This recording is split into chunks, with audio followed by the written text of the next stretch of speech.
All right, here's the 36 Ford. We're gonna take it out for the first real ride of this year. We had a lot of rain last night, so the roads are nice and clean. So we're gonna take her out for a test drive. Here's the vacuum wipers. So how these work, they work off the vacuum of the engine. So a lot of times when you're going down the road, these will just slow down or speed up on their own. Actually, they're only supposed to be one speed, but they run off the engine vacuum. So sometimes when you're going on the road, they just stop working. It's because it's vacuum. So here we go.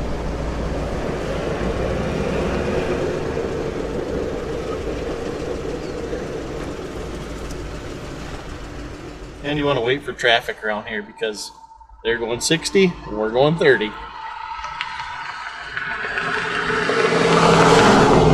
I'm pretty sure we could have beat that guy though. That thing looked like a beater. Beater with a heater.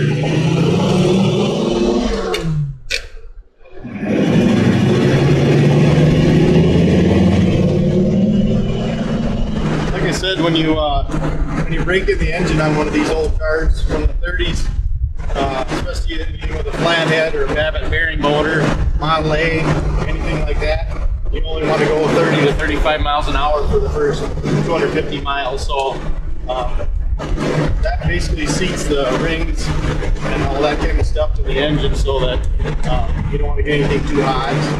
First gear in these isn't synchronized, so you can't actually downshift into first when you're going down the road. Like coming up to a stop sign, you can only downshift into second. And then after that, you've got to just use your brakes to stop.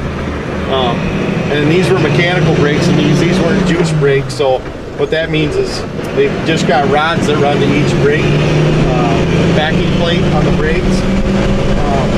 Really a pretty simple setup. And we're back. All right. We'll put her in the